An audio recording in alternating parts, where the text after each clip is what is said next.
Capítulo 12. Después de una noche de angustia, David comprendió que el silencio entre su mujer y él no podía prolongarse por más tiempo. A él le correspondía buscar una solución.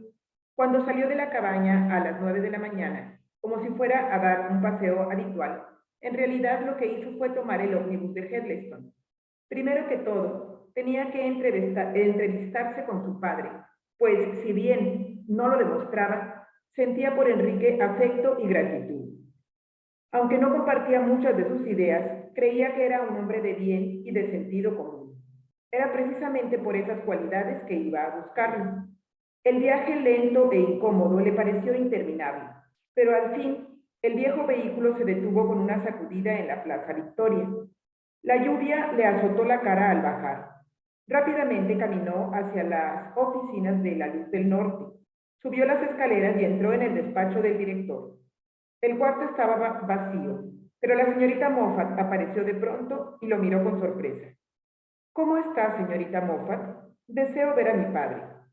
Por supuesto, dijo ella, con el tono ligeramente burlón con que lo trataba desde que era niño. Pero se ha ido a Londres. No sé con qué motivo. Dejó una nota diciendo que tenía algo que hacer allá. Creo que no tardará en volver. Además, mañana tendrá lugar la recepción de su señora madre. Algo en David debió extrañar a la señorita Moffat, pues lo miró preocupada. ¿Y su abrigo? Ni siquiera trajo el paraguas. ¿No se dio cuenta de que está lloviendo a cántaros? Se ha mojado todo. Y su pelo... Permítame que lo arregle un poco.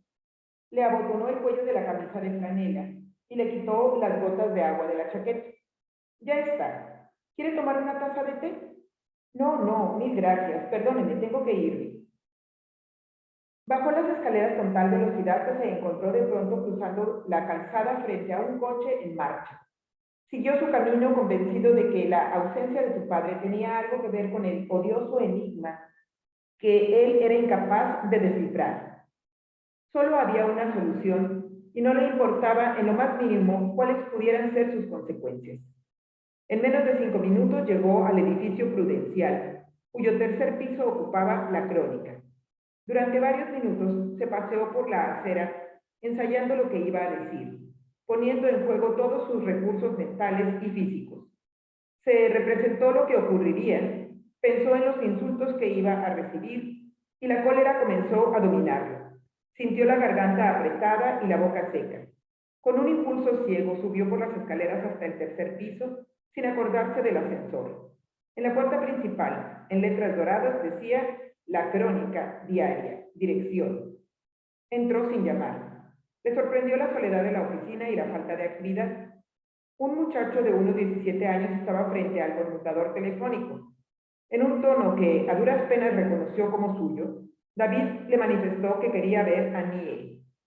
Está en Thames Castle. Y como el muchacho adivinara la incredulidad de David, agregó, aquí no hay nadie. El señor Smith está en la oficina principal de Mossburn. David no le creyó, decidido como estaba a no dejarse desviar de su propósito. Se veían 2 puertas al final del corredor que comunicaban con otras oficinas. A todas entró, pero estaban vacías. Regresó al vestíbulo y preguntó, ¿cuándo volverá? No sabría decírselo, murmuró el muchacho incomodado. Creo que uno vendrá en todo el día. Creo que no vendrá en todo el día. David salió. Era la hora del almuerzo y las aceras estaban llenas de gente. Andaban a prisa en medio de la lluvia y lo empujaban sin consideración mientras él permanecía parado, sin saber qué hacer. Los oídos le zumbaban. Abatido ante la realidad del fracaso, se encaminó hacia la Plaza Victoria. No podía hacer otra cosa, salvo volver a Slidon. Un ómnibus iba a salir. Encontró un asiento en el centro del vehículo y se sentó, esforzándose por dominar la confusión de sus pensamientos. Y no pasó mucho tiempo sin que se imaginara que las miradas de los demás pasajeros se concentraban en él, burlonas y hostiles. Mantuvo la cabeza baja, los ojos clavados en el suelo. Su confusión creció durante el viaje y ni siquiera pudo disiparla durante la rápida caminata que hizo hasta su casa al dejar el vehículo. Cuando entró, una tetera hervía sobre la estufa y a través de la ventana vio a Cora en el jardín. Su primer ímpetu fue ir hacia ella. Su acostumbrado aire de superioridad se había desvanecido, arrebatado por los celos, por la incertidumbre y por la certeza de que su mujer sufría. El anhelo físico de los días de Scarborough volvió a nacer en él. Pero no, debía contenerse. Ella no debería sospechar su desorden mental, tampoco su ida inútil a la ciudad. Nada que pudiera aumentar su propio quebranto. Subió al desván y se sentó frente al escritorio. El doctor Evans le había aconsejado que cuando estuviera preocupado tomara una hoja de papel y escribiera las ideas que se agolpaban en su cerebro. Así lo hizo. El dolor de amar profundamente puede ser más grande que el placer y uno debe entregarse al sufrimiento con tanto abandono como a la felicidad. Me muevo en un laberinto. La confusión me esclaviza, pero no estoy vencido. Superaré cualquier dificultad. Venceré todo enemigo, siempre que mi voluntad conserve su fuerza. Muy pronto habremos sobrepasado esta angustia. Nada debe herir a Cora. Yo la protegeré. Y ahora quiero descansar. Quiero sentirme en un mundo de profunda quietud. Suspendió la escritura y se puso a escuchar. Era el sonido que durante tanto tiempo le acosara los oídos, semejante a veces al tañer de campanas, otras a un silbido agudo. ¿O realmente era una voz que repetía con tono irónico sus propias palabras? Concentró su atención y no oyó nada. Pero al volver a escribir, la voz empezó a repetir las palabras que volcaba en el papel. Cuando la luz crece y la oscuridad se disuelve. Con mayor sonoridad, sincronizada al movimiento de la pluma.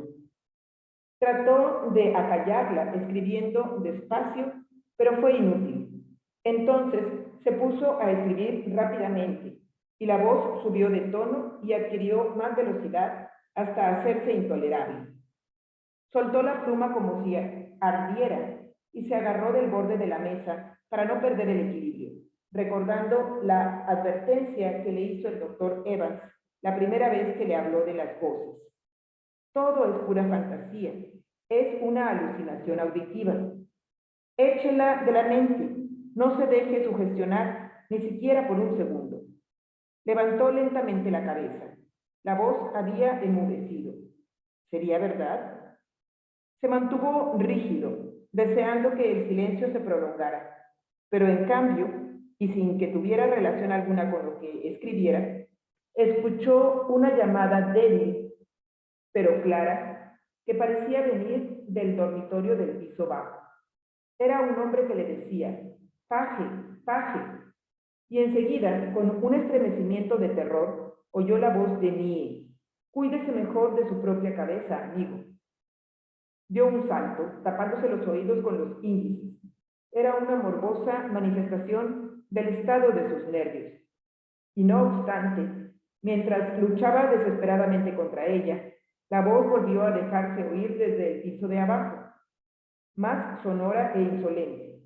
Cuídese mejor de su propia cabeza, amigo. Abrió la puerta y bajó a grandes trancos la angosta escalera.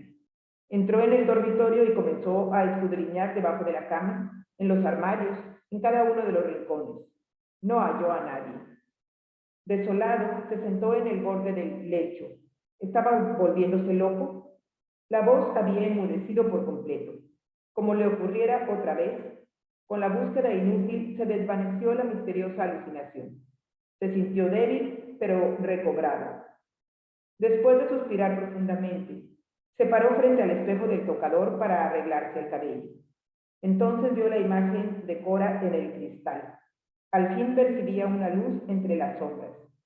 No sabía que estuvieras aquí, dijo ella. Diste un largo paseo. David le tomó la mano apretándosela cariñosamente. No, no hubo paseo. Fui en ómnibus a Heatherstone para ver a papá. ¿Y lo viste? Con la pregunta el cuerpo de Cora se puso tenso. Volvió a aflojarse cuando David Movió negativamente la cabeza. Viajó a Londres inesperadamente. El rostro de Cora se iluminó con una luz de esperanza que David no había visto en muchos días. Oh, David, me siento tan contenta. Tengo tanta confianza en tu padre. No me preguntes nada, pero creo que su viaje nos va a hacer un gran bien. Muy temprano, a las 6:15, Enrique Page llegó a Londres aquella mañana. Se alojó en un hotel modesto, en las cercanías del Museo Británico. El conserje lo reconoció y, aunque no tenía equipaje, sin dificultad alguna le dieron un cuarto. ¿Pueden servirme desayuno? Lo siento muchísimo, señor Page. Hasta las 7 no hay nadie en la cocina. ¿Quiere que se lo encargue antes de retirarme? No, yo llamaré, dijo Enrique pensando que le convendría descansar un poco antes. Apenas había dormido durante el viaje y en ese momento, mientras las luces del día comenzaban a filtrarse en aquel cuarto estrecho e inhospitalario, se tiró en la cama completamente vestido y cerró los ojos. Sin embargo, tenía la cabeza demasiado cargada de preocupaciones para poder dormir. Con los ojos de la imaginación, se vio a sí mismo como si fuera un extraño que permaneciera inmóvil sobre el lecho. A las 7 pidió café negro fuerte, que, aunque le estaba prohibido, le era absolutamente indispensable en ese momento. A la tercera taza se sintió reconfortado. Se aseó y se hizo afeitar en una barbería cercana. Compró los periódicos matinales, pero no hizo más que hojearlos a la carrera con cierto temor inconfesado de que la noticia de su desgracia estuviera ya en letras de molde. Tomó un autobús hasta Strand y luego caminó a lo largo de Whitehall hasta la casa Hércules, donde estaban las oficinas de la Gaceta. Dominando el malecón, el edificio presentaba al viejo río una fachada resplandeciente de vidrio, cemento y acero. Fría e impersonal, parecía el símbolo del poder. En el vestíbulo, con piso de mármol y columnas corintias, un portero uniformado transmitió el nombre del visitante al escritorio de información y luego le indicó el ascensor expreso. En el último piso, al llegar al final de un largo corredor, el secretario privado de Somerville, un joven de chaqué y pantalón listado, detuvo a Enrique y, con aire de cortés menosprecio, le aconsejó: creo que usted debe ver al señor Challoner. No, a quien debo ver es al señor Somerville. Mucho me temo que esté ocupado toda la mañana. Además, no ha venido aún, de modo que esperaré, dijo Enrique. Lo hicieron pasar a una pequeña antesala, alfombrada en rojo y amueblada con sillones de cuero, un bar y algunos cuadros del siglo XVIII que mostraban escenas deportivas. Allí permaneció por algo más de una hora, tratando de recordar lo que sabía de Somerville.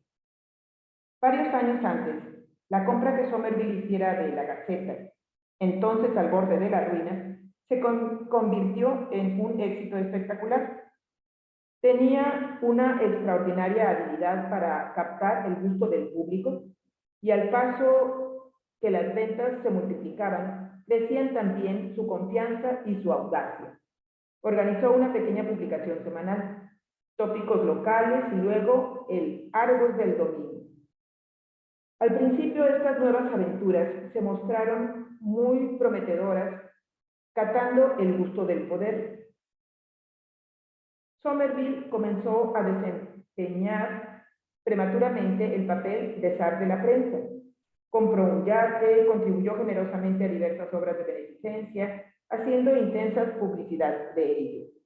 Luego se casó con Blanca Gilliflower, la reina de las columnas de la chismografía social, sobrina de Lord Hotham, uno de los competidores. De pronto se presentó la primera dificultad. El matrimonio fue un fracaso. Vagamente, Enrique recordaba algunos comentarios de Alicia, según los cuales la señora Somerville pidió el divorcio al año de casados para convertirse en la redactora de la página de modas de El Globo, propiedad de Nick Hill, otro de los competidores de Somerville. Ya en ese momento se habían disipado los efectos bienhechores del café de la mañana, y cierta modorra enfermiza se apoderó de Enrique, en forma tal que cuando el joven del chaqué reapareció para llevarlo a la oficina del director, se olvidó de las 2 píldoras que se había prometido tomar antes de la entrevista. Cuando Enrique entró, Somerville, vestido de franela gris oscura, con corbata roja y un clavel igualmente rojo en el ojal, firmaba algunas cartas en su escritorio. Durante un minuto completo continuó su tarea sin alzar los ojos. Luego movió la silla, se levantó a medias y le tendió la mano. De mediana estatura, cuello corto y hombros anchos, el dueño de la Gaceta demostraba más de sus 45 años. El rostro delataba su gran agitación interior y sus modales impacientes eran los de un hombre que no resiste ni la incompetencia ni la intromisión. Volviendo a sentarse, cruzó las piernas, se inclinó hacia atrás y observó abiertamente a Page, quien tomó asiento junto al escritorio Chippendale. Como para aliviar la difícil situación de Enrique, Somerville se adelantó a decir: ha debido anunciarme su venida, hubiéramos almorzado juntos.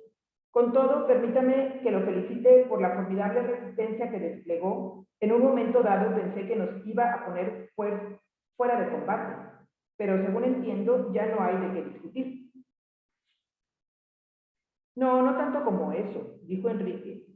Sentía que le temblaban las piernas, pero el mismo hecho de tener que hablar le ayudó a recuperar la serenidad. Han pasado casi 2 años desde que usted compró la Crónica.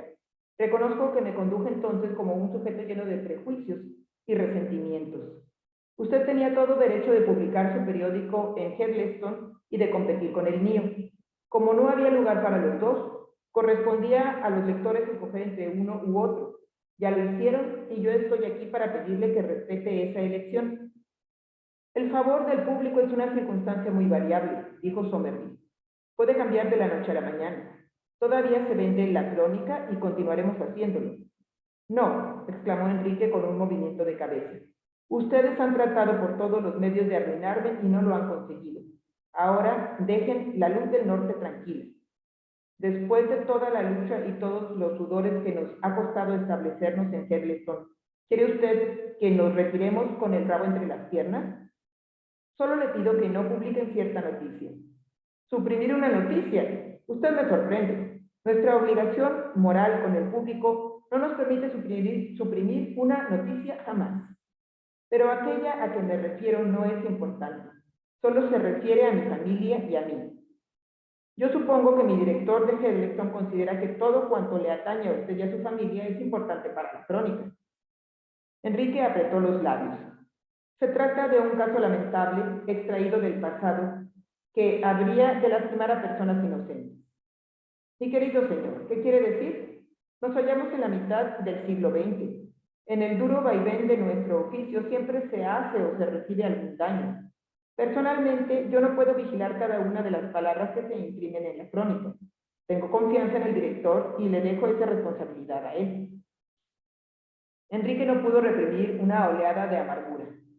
Y él, naturalmente, se propone publicar la información por razones morales.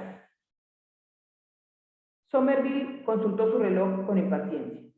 ¿Por qué viene con sus quejas ante mí? He dado a mis empleados de Headleston la más completa autoridad y debo atenerme a sus decisiones. Page comprendió que si bien Somerville carecía de escrúpulos, él mismo no descendería nunca a terrenos sórdidos. Otros tendrían que hacerlo por él. Una callada ira comenzó a encenderse en él, un deseo de defenderse, de no ser dominado tan fácilmente. ¿Para qué necesita usted la luz del norte? Somerville lo miró abiertamente, preguntándose si acaso adivinaba aquel provinciano anónimo los problemas que tenía por delante, los costos astronómicos, los salarios ascendentes, las poderosas compañías que nada ansiaban tanto como aniquilarlo. Hotham y Mick Hill estaban a punto de fusionarse. La calle Fleet, corazón del periodismo inglés, hervía con murmuraciones y comentarios alrededor de su fracaso en La Luz. El Argus arrojaba saldos desfavorables. Tópicos locales estaba en agonía. Tenía que expandirse o desaparecer. Mirando a Page con atención, contestó: por una razón muy simple, necesito mayor circulación. Ya la tiene. La Gaceta vende por lo menos 1,4 millones. En estos días de dura competencia, el que no avanza, retrocede. Si lo que usted entiende por avanzar es multiplicar la Gaceta o la Crónica, en una reciente edición de El Ensayo hay un artículo sobre la prensa. ¿Lo leyó? Muy rara vez leo El Ensayo. Es un artículo sereno e imparcial. La conclusión hacia arriba es que los periódicos inteligentes y serios están siendo ahogados por los más bajos elementos de la prensa popular. Esto es, por los periódicos que no se editan para servir al público, sino con fines puramente lucrativos. Estos diarios se han convertido en los más sucios, cursis y ordinarios del mundo. La Gaceta figura como el peor de todos. Somerville sonrió imperturbable. Tenemos detractores, qué lástima. Después de todo, no hacemos más que tratar de complacer a las masas. ¿Publicando la basura de las noticias? Les damos exactamente lo que piden. No, dijo Page sacudiendo la cabeza. La humanidad no es siempre tan estúpida como parece. Usted no puede juzgar al pueblo de esa forma. Está dotado de grandes cualidades, pero como las 3/4 de la población carecen de suficiente educación, no pueden defenderse de sus artimañas.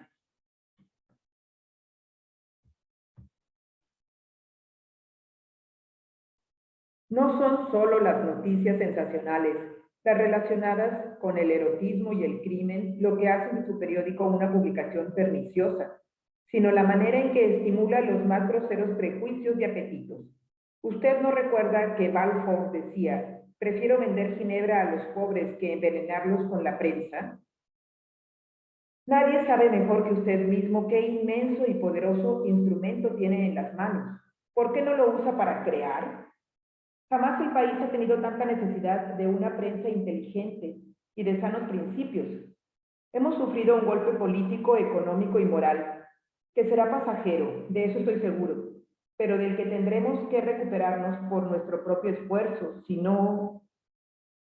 Una sensación de debilidad física invadió a Page, al darse cuenta de que no había logrado hacer la más mínima impresión en el ánimo de Somerville. Tenía la lengua pastosa, la boca seca. Somerville, que lo observaba con aire desdeñoso, se aprovechó rápidamente de la desazón pintada en el rostro de Page. Mi querido señor, dijo con suavidad, comprendo perfectamente sus sentimientos, pero mantengámonos en lo que nos interesa. Le hemos hecho una oferta razonable. Simplemente díganos si la acepta. Si decide vender, como estoy seguro que lo hará, quizás le interese figurar en el futuro personal de la luz. No, tiene que ser todo o nada. Entonces, ¿todo? Enrique se sintió vencido. Voy a pensarlo. Lo llamaré por teléfono esta tarde. Esperaré su llamada, contestó Somerville levantándose. Page no supo cómo salió del salón. Caía una leve llovizna cuando abandonó el edificio y echó a andar lentamente.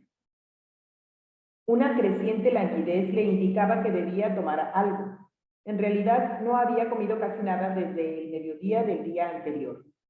Al otro lado de la calle descubrió un salón comedor, pero al ir a cruzarla, la velocidad y el estruendo del tráfico lo sacudieron súbitamente en tal forma que su corazón empezó a latir con increíble precipitación. Vaciló sin aliento, dándose cuenta de que no podía confiar en sus propias fuerzas para cruzar la calzada. Con un principio de vértigo, continuó por la acera en busca de otro restaurante. En la esquina de los jardines de Ashley, cerca de la Catedral de Westminster, lo atacó un dolor en todo el pecho y con tal intensidad que las costillas parecían apretadas por una implacable tenaza. Respirar con regularidad era imposible y a eso se agregó una sensación de agonía que le cubrió la frente de sudor helado. La angustia era inhumana y a ella se unía el miedo de que si no encontraba dónde refugiarse, caería en plena calle. Con un supremo esfuerzo logró entrar en la catedral, donde se desplomó en un escaño y trató de recuperarse. Poco a poco, el ahogo comenzó a ceder. Enrique extrajo de un bolsillo del chaleco 2 de las ampolletas de bar y las inhaló. Luego tomó una píldora y a los pocos segundos su respiración se hizo más fácil y pudo sentarse con la cabeza inclinada hacia adelante. El ataque había pasado, dejándolo en un terrible estado de agotamiento. Estimó que era un milagro hallarse vivo. No había nadie en la catedral, con excepción de una mujer vestida de negro, que permanecía inmóvil, arrodillada frente al altar. Su actitud suplicante le hizo pensar en Cora, y con claridad recordó su rostro, las cejas contraídas, las mejillas ligeramente hundidas, los ojos oscuros cargados de tristeza. Mas ya no tendría motivos para estar triste. En cambio, se sentiría libre y segura. Otra vez conocería la felicidad. En medio de su derrota le quedaba ese consuelo. Al fin se consideró suficientemente repuesto para levantarse. Salió y un taxi lo llevó hasta el hotel, donde pidió algo de comer que le fue servido en su cuarto. Después de alimentarse y de descansar media hora, llamó a Somerville. No estaba en la oficina, pero le dejó dicho con su secretario que iba a regresar a Headleston esa misma noche y que al día siguiente por la mañana firmaría los documentos de venta. En medio de la melancolía, el recuerdo de Slidon le vino a la memoria como un rayo de sol y un ardiente deseo de estar allá abrazó su corazón, no tanto por David, que ignoraba lo que ocurría, cuanto por ver a Cora, a la querida Cora, para poner punto final a su angustia y devolverle la paz.